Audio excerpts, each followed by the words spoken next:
नमस्कार, मैं डॉक्टर नीता साहू। आज के वीडियो में हम पढ़ेंगे टीचर या शिक्षक के बारे में। Role of a teacher at primary, upper primary and secondary level, यानी शिक्षक की भूमिका प्राथमिक स्तर पर, उच्च प्राथमिक स्तर पर और माध्यमिक स्तर पर कैसी हो, ये आज हम के वीडियो में हम जानेंगे। और साथ ही साथ एक अच्छा और प्रभावी शिक्षक कौन है, ये भी हम इसकी चर्चा भी आज के वीडियो में हम करेंगे। तो सबसे पहले हम देखते हैं कि टीचिंग की प्रोसेस क्या है। जॉन डीवी ने बताया teaching is a tripolar process, यानी शिक्षण एक त्रिमुखी प्रक्रिया है। त्रिमुखी का मतलब ये इसके 3 ध्रुव हैं या 3 पोल्स हैं। जैसा कि स्क्रीन में हम देख सकते हैं कि एक त्रिभुज है और ये त्रिभुज तभी पूर्ण होता है जबकि इसके तीनों सिरे एक दूसरे से मिलते हैं। तो शिक्षण की प्रक्रिया में कहा जाता है कि इसके एक सिरे पर शिक्षक है या टीचर है, दूसरे सिरे पर स्टूडेंट है या विद्यार्थी है, तीसरे सिरे पर करिकुलम या सोशल फोर्सेस है। यानी शिक्षण प्रक्रिया की पूरी होने के लिए ज़रूरी है कि इसमें शिक्षक भी हो, विद्यार्थी भी हो और साथ साथ करिकुलम भी हो। तो इस पूरी प्रक्रिया में हम देख सकते हैं कि शिक्षक कितना महत्वपूर्ण है। अब प्रश्न यह है कि हु इज़ अ गुड और इफ़ेक्टिव टीचर। अच्छा और प्रभावी शिक्षक कौन है, या अच्छा और प्रभावी शिक्षक हम किसे कहेंगे। अच्छा या प्रभावी शिक्षक कहलाने के लिए ज़रूरी है कि इफ़ेक्टिव टीचिंग के प्रिंसिपल्स को फॉलो किया जाए, या प्रभावी शिक्षण के कुछ सिद्धांत हैं। यदि इन्हें फॉलो किया जाता है तो हम कह सकते हैं कि प्रभावी शिक्षण भी किया जा रहा है। तो एक एक करके इन सिद्धांतों को हम देखते हैं। तो पहला सिद्धांत है क्वालिटी टीचिंग या गुणवत्ता परक शिक्षण। प्रभावी शिक्षण का पहला सिद्धांत ये कहता है कि जो शिक्षण है वो गुणवत्ता परक हो। गुणवत्ता परक से मतलब कि इस प्रकार का शिक्षण किया जाए ताकि वो छात्रों के ज्ञान में वर्धन कर सके, छात्रों को और बेहतर बना सके। तो इस प्रकार का शिक्षण क्वालिटी टीचिंग की श्रेणी में आता है। रेस्पेक्ट इंडिविजुअल डिफरेंस, व्यक्तिगत भिन्नता को महत्व देना, क्योंकि कक्षा में अनेक विद्यार्थी, कक्षा से बाहर जो भी विद्यार्थी हैं वो क्या है, उनके बीच में इंडिविजुअल डिफरेंस है, सभी एक जैसे नहीं हैं, उनके बीच में व्यक्तिगत अंतर है। तो प्रभावी शिक्षण करने के लिए आवश्यक है कि टीचर जो इंडिविजुअल डिफरेंस होता है लर्नर्स के बीच में, उसको ध्यान में रखे और साथ साथ उसको महत्व भी दे। कनेक्ट नॉलेज यानी बच्चों को नया ज्ञान देने से पहले उसके जो ज्ञान, जो पूर्व ज्ञान है, उसको नए ज्ञान से कनेक्ट करना। तभी वो जो प्रीवियस नॉलेज उनके पास है, स्टूडेंट के पास में, उसको अगर हम करंट नॉलेज से जोड़ देते हैं तो इस प्रकार का ज्ञान उनके लिए स्थायी होगा। तो कनेक्ट नॉलेज उनको उनके डे टू डे लाइफ से जोड़ना। ऐसा ना हो कि जो भी क्लास में पढ़ा रहे हैं या जो कुछ किताबों में लिखा हो वो उनके प्रैक्टिकल लाइफ से बिल्कुल अलग हो। तो इस प्रकार का ज्ञान ना सीखने में छात्रों को मज़ा आएगा, ना ही वो इस तरह का ज्ञान स्थायी होगा। तो इसलिए कनेक्ट नॉलेज ये बहुत ज़रूरी है इफ़ेक्टिव टीचिंग के लिए। नेक्स्ट है grab the attention of the student, छात्रों के ध्यान को आकर्षित करना। छात्रों के ध्यान को आकर्षित करके ही हम कक्षा में अच्छी तरीके से पढ़ा सकते हैं। Motivate the students to learn, छात्रों को आंतरिक रूप से और बाह्य रूप से अभिप्रेरित करके शिक्षण की तरफ लेकर आना, ये प्रभावी शिक्षण का एक महत्वपूर्ण सिद्धांत है।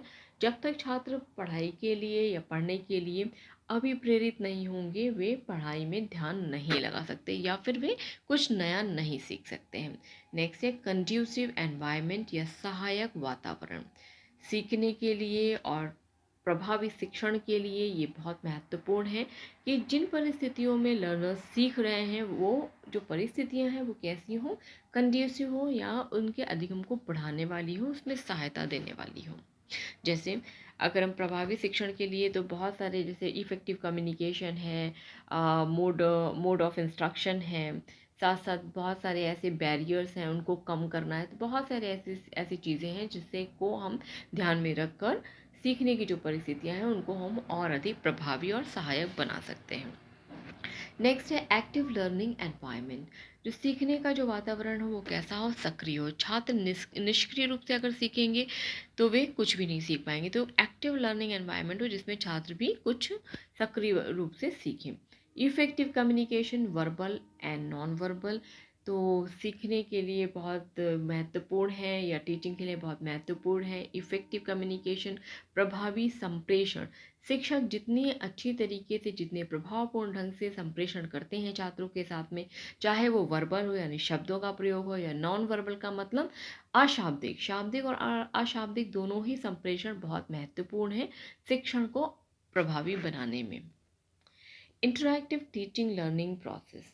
इंटरैक्टिव मतलब जो शिक्षण और अधिगम प्रक्रिया है वो अंतःक्रियात्मक हो, केवल शिक्षक ही एक्टिव ना हो बल्कि साथ ही साथ छात्र भी एक्टिव हो और दोनों एक दूसरे से अंतःक्रिया करके सीखें। टाइमली फीडबैक, समय आधारित या समय आधारित पृष्ठपोषण।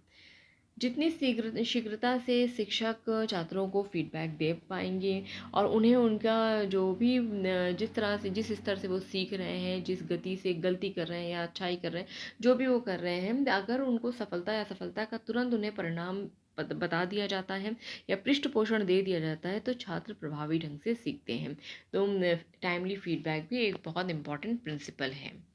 नेक्स्ट है प्रॉपर असेसमेंट, उपयुक्त आकलन या उनका असेस करना। अगर जो प्रभावी शिक्षण के लिए ज़रूरी है कि शिक्षक अपने छात्रों का समय समय पर उचित विधियों से, उचित प्रकार से अगर उसका वो मूल्यांकन करते हैं, आकलन करते हैं, तो वे प्रभावी शिक्षण की तरफ बढ़ रहे होते हैं। अब हम देखते हैं कि शिक्षक प्राइमरी लेवल पर किस तरह का हो। यहाँ तो अभी हमने देखा कि शिक्षक के विभिन्न सिद्धांत यानी प्रभावी शिक्षक के विभिन्न सिद्धांत कौन कौन से होने चाहिए। अब चूंकि शिक्षण के अलग अलग स्तर हैं, प्राइमरी लेवल पर है, सेकेंडरी लेवल पर है, हायर प्राइमरी लेवल पर है, तो अलग अलग स्तर पे चूंकि छात्र अलग प्रकार के हैं, उनकी एज अलग है, उनके इंटरेस्ट अलग है, उनकी नीड अलग है, तो यहाँ पे ज़रूरी है कि शिक्षक का रोल भी अलग अलग तरीके का हो। शिक्षक की भूमिका हर स्तर के हिसाब से बदल जाती है और उसका व्यवहार भी बदल जाता है। जिस प्रकार की उसकी ऑडियंस है या स्टूडेंट है या लर्नर्स है, उनके हिसाब से उसे व्यवहार करना पड़ता है। तो सबसे पहला स्तर है प्राइमरी लेवल, जो कि बहुत ही महत्वपूर्ण है। यहाँ पर बच्चे छोटी अवस्था के होते हैं। यहाँ पर सीखने अभी पहली बार वो फॉर्मल एजुकेशन में या औपचारिक शिक्षा ग्रहण करने के लिए आते हैं। तो यहाँ पे बहुत ज़रूरी है कि शिक्षक की भूमिका किस प्रकार की हो। तो नंबर 1 है नॉलेज ऑफ चाइल्ड साइकोलॉजी। तो प्राथमिक स्तर पर सबसे ज़्यादा ज़रूरी बात यह है कि शिक्षक को बच्चों के मनोविज्ञान का पूरा ज्ञान होना चाहिए। यानी जो शिक्षक को ये जानकारी हो कि जिन बच्चों को वो पढ़ा रहे हैं उनका मनोविज्ञान कैसा है, उनकी रुचि क्या है, उनकी आवश्यकताएं क्या हैं, वो कितनी देर तक पढ़ सकते हैं, किन विधियों से हम उन्हें पढ़ाएं तो उनका मन लगा रह सकता आदि। तो चाइल्ड साइकोलॉजी बहुत ज़्यादा इंपॉर्टेंट है। तो इस स्तर पर सबसे जो इम्पोर्टेंट चीज़ वो ये है कि शिक्षक को बाल मनोविज्ञान का ज्ञान पूरी तरह होना चाहिए। आइडियल टीचर या आदर्श शिक्षक। छोटी अवस्था में बच्चे या कह लीजिए बड़ी अवस्था तक भी बच्चे हमेशा शिक्षक को अपना आदर्श मानते हैं। तो शिक्षक को कैसा होना चाहिए? आदर्श होना चाहिए। वो उस सभी तरह का जिस भी तरह के गुणों को वो चाहते हैं कि उनके बालकों में, स्टूडेंट्स में विकसित हो, तो वो उस तरह का व्यवहार छात्रों के सामने करें, क्योंकि बच्चे पूरी तरह से जो अपने टीचर्स हैं या जो शिक्षक हैं उनको फॉलो करते हैं। ट्रेंड टीचर या प्रशिक्षित शिक्षक। प्रशिक्षण की आवश्यकता बहुत अधिक है। प्राथमिक स्तर पर पढ़ाने वाले जितने भी शिक्षक हैं ट्रेंड टीचर्स होने चाहिए, प्रशिक्षित होने चाहिए। उन्हें टीचिंग मेथड्स भी पढ़ाने के लिए अच्छी तरीके से आना चाहिए। चाइल्ड साइकोलॉजी की तो हम बात कर ही चुके हैं। साथ साथ कंटेंट पर भी उनका कमांड होना चाहिए। स्ट्रॉन्ग कैरेक्टर यानी अच्छा चरित्र, ये भी एक इम्पॉर्टेंट कैरेक्टरिस्टिक्स है जो कि प्राथमिक स्तर के शिक्षक में होनी ही चाहिए। नेक्स्ट है कीन ऑब्जर्वेशन यानी तीक्ष्ण अवलोकन। तीक्ष्ण अवलोकन से मतलब है कि यहाँ पर चूंकि छोटी स्तर प्राइमरी स्तर की हम बात कर रहे हैं, बच्चे छोटी अवस्था के हैं, तो ज़रूरी ये है कि शिक्षक का जो ऑब्जर्वेशन है, वो अवलोकन, वो किस तरह का होना चाहिए? बहुत ही तीक्ष्ण होना चाहिए, बहुत ही कीन होना चाहिए। वो बच्चों को बिना कहे भी उनकी बातों को समझ सके, क्योंकि कई बार होता है ऐसा है कि छोटे स्तर पे बालक बहुत अच्छी तरीके से अपने आप को व्यक्त नहीं कर पाते हैं। तो बहुत सारी बातों, समस्याओं को या जो भी चीज़ें हैं, परिस्थितियों को शिक्षक अपने ऑब्जर्वेशन या अवलोकन से ही पता लगा ले। Motherly love and sympathy for children इस स्तर के जो शिक्षक हैं उनका बच्चों के प्रति बिल्कुल उसी प्रकार का प्रेम होना चाहिए जैसा कि एक माता का अपने बच्चे के प्रति होता है। एंड सिंपैथी फॉर चिल्ड्रन, और बच्चों के प्रति सहानुभूति का भाव भी होना चाहिए, क्योंकि बच्चे अपना घर छोड़कर अभी अभी स्कूल आए हैं या घर से, परिवार से, अपनी माता से दूर होकर आए हैं, तो यहाँ पर भी अगर उन्हें घर जैसा ही वातावरण मिलता है, उस तरह का लव एंड सिंपैथी, तो बच्चे आसानी से सीख पाते हैं। हैविंग पेशेंस, प्राथमिक स्तर के शिक्षकों के लिए ये बहुत ज़रूरी है कि उनमें धैर्य हो, या धैर्यवान शिक्षक का होना बहुत ज़रूरी है, तभी वे एक प्रभावी शिक्षक कहलाएंगे और प्रभावी शिक्षण कर सकेंगे। वैल्यू इनकलकेशन, मूल्यों का संचरण, जैसा कि हम सभी जानते हैं कि प्राथमिक स्तर पर या छोटी अवस्था में ही मूल्यों का संचरण बहुत आसानी से और अच्छी तरीके से होता है, और जितनी भी हम अच्छी बातें या जो भी सीखते हैं वो सब वैल्यूज़, ये कहा जाता है कि छोटे स्तर पर ही सीखी जाती हैं। तो वैल्यूज़ इनकलकेशन भी शिक्षक अपने माध्यम से बच्चों में करें, ये भी उनको इफ़ेक्टिव टीचर या गुड टीचर बनाएगा। Use of various teaching methods as play way method, story telling, demonstration etcetera, यानी प्राथमिक स्तर पर शिक्षक बच्चों के साथ घुल मिलकर खेल विधि से, स्टोरी टेलिंग यानी कहानी सुनाने की विधि, प्रदर्शन विधि आदि अनेक माध्यम से बच्चों को सिखा सकते हैं, तभी बच्चों उस पर सीखने में भी इंटरेस्ट लेंगे और एक वो प्रभावी शिक्षण भी हो जाएगा। अब देखते हैं शिक्षण का अगला स्तर क्या है।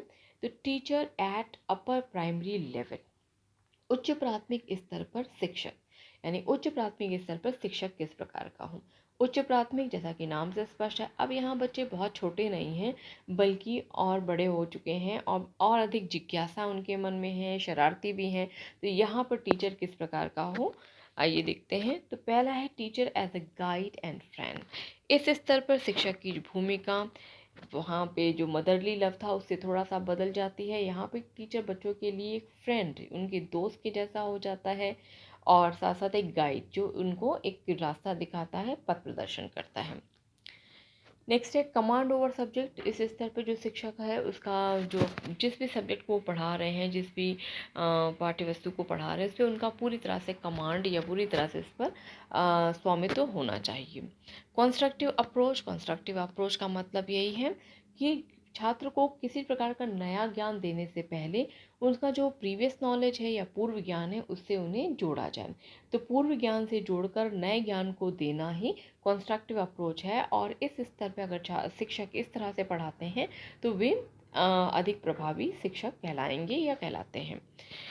Teaching related with real life, यानी शिक्षक को इस स्तर पर बच्चों को जो भी पढ़ा रहे हैं, जो भी ज्ञान दे रहे हैं, उनको उनके वर्तमान जीवन से, रियल लाइफ से, वास्तविक जीवन से जोड़कर पढ़ाना चाहिए। नेक्स्ट है emphasis on learning by doing, exploration and creation. इस स्तर पर छात्रों को करके सिखाना, यानी लैब में ले जाकर एक्सपेरिमेंट, बहुत सारी ऐसी चीज़ें जिसे बच्चे खुद करके सीखें, खुद अनुभव करके सीखें तो ज़्यादा बेहतर तरीके से समझ सकते हैं। एक्सप्लोरेशन ज़्यादा अन्वेषण करके, और क्रिएशन सृजनात्मक विधियों से अगर वे सीखते हैं, तो यहाँ पर शिक्षा को इन सभी विधियों से सिखाने पर बल देना चाहिए। डेमोक्रेटिक एनवायरनमेंट, यानी कक्षा का जो वातावरण है वो किस तरह का हो, प्रजातंत्रात्मक हो, सभी छात्रों को आगे बढ़ने का, जवाब देने का, सीखने का अवसर मिले, सभी के साथ समान व्यवहार किया जाए, ये सभी इस तरह से हम करके अगर कक्षा में हम प्रजातांत्रिक वातावरण रखते हैं तो ये सीखने के लिए बहुत ही कंड्यूसिव या सहायक होता है। इंटरैक्टिव टीचिंग, अंतःक्रियात्मक शिक्षण, यानी अंतःक्रियात्मक या छात्र और शिक्षक के बीच में चलने वाली जो प्रक्रिया है कक्षा में वो किस प्रकार की होनी चाहिए, वो अंतःक्रियात्मक हो। नेक्स्ट है identify the potentials of the student. इस स्तर पर शिक्षक का एक महत्वपूर्ण रोल या ये भी है कि वो छात्रों के अंदर जो छिपी हुई संभावनाएं हैं, जो छिपी हुई योग्यताएं हैं, उनको पहचाने और उन्हें और निखारने में छात्रों की मदद करें। तो ये हमने एक और पॉइंट है, लास्ट पॉइंट है develop leadership quality, decision making quality among student. इस स्तर पर छात्रों में नेतृत्व क्षमता, निर्णय लेने की क्षमता आदि गुणों का विकास करना भी शिक्षक की प्राथमिक जिम्मेदारी होती है।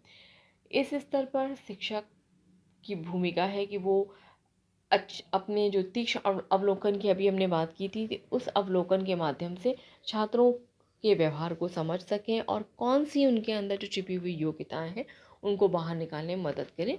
ये शिक्षक का महत्वपूर्ण काम इस स्तर पर है। अब इसके बाद हम देखते हैं कि अगला स्तर क्या है।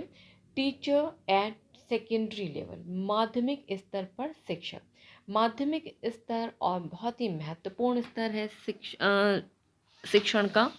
इस स्तर पर छात्र और बड़े हो चुके हैं और अब वे इसके बाद वो हायर एजुकेशन की तरफ बढ़ेंगे। तो जब सेकेंडरी लेवल पर बच्चे आ जाते हैं तो यहाँ पर उनका इंटरेस्ट और भी ज़्यादा बढ़ जाता है, बहुत जिज्ञासु भी होते हैं, साथ साथ अपने फ्यूचर करियर को लेकर भी उत्सुक होते हैं। तो यहाँ पर शिक्षक का रोल भी थोड़ा बदल जाता है। मास्टरी इन पर्टिकुलर सब्जेक्ट, तो यहाँ पर टीचर कैसा होना चाहिए। टीचर को अपने पर्टिकुलर सब्जेक्ट, जिस भी सब्जेक्ट को वो पढ़ा रहे हैं उसमें उनका स्वामित्व हो। Guide and friend of student, इस स्तर पर भी यही उम्मीद है कि बच्चे के साथ में वो मित्रवत व्यवहार करें, उनके लिए पथ प्रदर्शक का कार्य करें या गाइड की भूमिका निभाएं। Habit of self study among students, शिक्षक की एक महत्वपूर्ण जिम्मेदारी है कि वो छात्रों को स्व पढ़ने के लिए या सेल्फ स्टडी करने के लिए उन्हें मोटिवेट करें और उनमें इस तरह की आदतों का निर्माण करें कि वे स्वतः पढ़ाई स्वाध्याय में रुचि लें। जनरेटिंग क्यूरोसिटी अमंग स्टूडेंट्स, शिक्षण तभी अंतःक्रियात्मक बन पाता है या रोचक बन पाता है जब छात्रों में जिज्ञासु प्रवृत्ति होती है और वे कुछ पूछने के लिए, बेझिझक पूछने के लिए प्रश्नों को वे स्वतंत्र होते हैं या उनके अंदर किसी प्रकार की हिचक नहीं होती। तो बच्चों में जिज्ञासा उत्पन्न करना, उनको पाठ्यवस्तु को इस तरह से प्रेजेंट करना कि बच्चे जिज्ञासु होकर पूछें और क्यूरियस हों, तो ये भी एक शिक्षक की महत्वपूर्ण भूमिका है। इफ़ेक्टिव कम्युनिकेशन, जैसा कि मैंने पहले भी कहा है कि संप्रेषण या कम्युनिकेशन बहुत ही प्रभावशाली या प्रभावी होना चाहिए। इफ़ेक्टिव कम्युनिकेशन ही गुड टीचिंग या एक अच्छे शिक्षण का आधार है। जितनी अच्छी तरीके से हम बच्चों के साथ कम्युनिकेट कर पाएंगे, शाब्दिक या अशाब्दिक किसी भी तरह से, उतना ही प्रभावी हमारा शिक्षण होगा। Trend in teaching methods and techniques, इस स्तर पर भी जो शिक्षक हैं उन्हें पढ़ाने की विधियों तकनीकों में भी माहिर होना चाहिए या कुशल होना चाहिए। अगर प्रशिक्षित शिक्षक नहीं है तो उन्हें पढ़ाने में असुविधा होगी।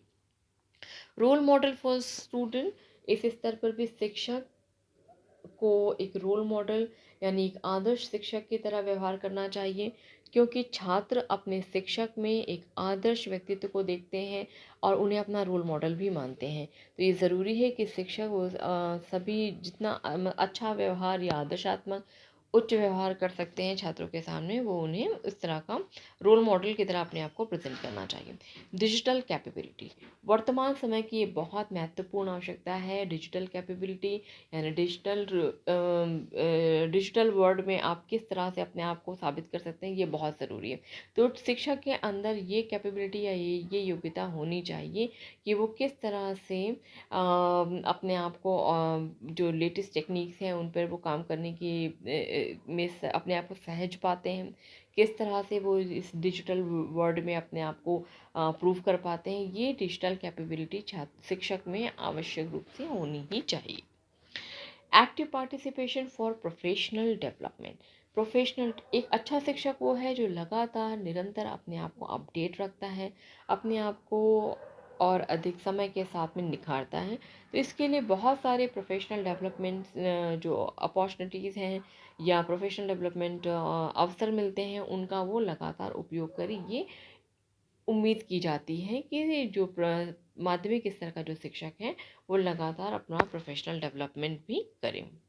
Ready to learn new things, ये भी इसी से रिलेटेड है कि शिक्षक को केवल पढ़ाने में, अपने ज्ञान देने में ही तल्लीन नहीं रहना चाहिए, बल्कि साथ ही साथ उसे नई चीज़ें सीखने के लिए भी तत्पर होना चाहिए। नई चीज़ें अपने आप को अपडेट रखने के लिए ज़रूरी है कि नई चीज़ें, नई टेक्नोलॉजी, नए ज्ञान को लगातार वो सीखते रहें। Critical evaluation of the students, यानी जो भी छात्र हैं जिनको भी वो सिखा रहे हैं उनका क्रिटिकल इवैल्यूएशन करना भी शिक्षक की ही जिम्मेदारी है। नेक्स्ट, अब हम देखते हैं कि pre requisites for a good और इफेक्टिव टीचर। एक अच्छे और प्रभावी शिक्षक की पूर्व आवश्यकताएं क्या हैं?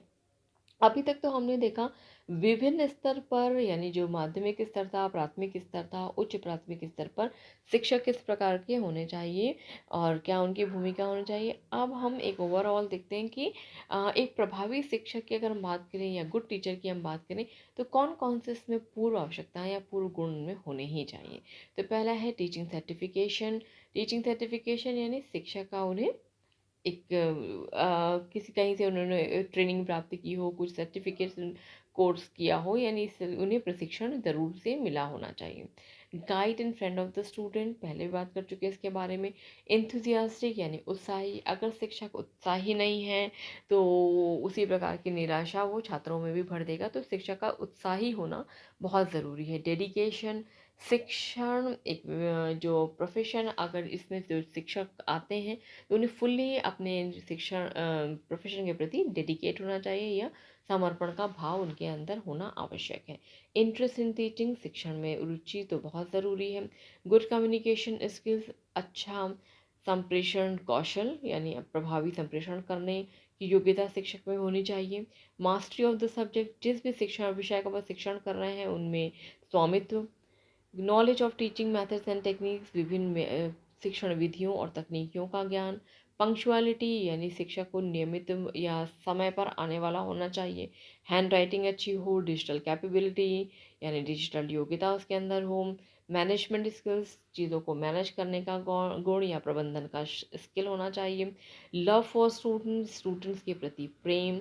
एंड कीप हिम और हर सेल्फ अपडेटेड। और लास्ट है कि एक अच्छे टीचर या इफ़ेक्टिव टीचर के लिए ज़रूरी है कि शिक्षक समय समय पर समय के साथ अपने आप को अपडेट रखें। नए कोर्स, वर्कशॉप, सेमिनार्स, पेपर्स, बहुत सारी ऐसे ऑफर्स, बहुत सारे ऐसे अवसर मिलते हैं शिक्षक को, तो उन सब का उसे समय समय पर लाभ उठाकर स्वयं को अपडेट रखना चाहिए। तो आज हम की वीडियो में हमने देखा कि शिक्षक बहुत ही महत्वपूर्ण है शिक्षक प्रक्रिया में, और साथ ही साथ विभिन्न स्तरों में शिक्षक की क्या भूमिका होनी चाहिए ये भी हमने देखा। और लास्ट में ये देखा हमने कि अच्छा शिक्षक कहलाने के लिए उसमें कौन कौन से गुण होने चाहिए। Thank you.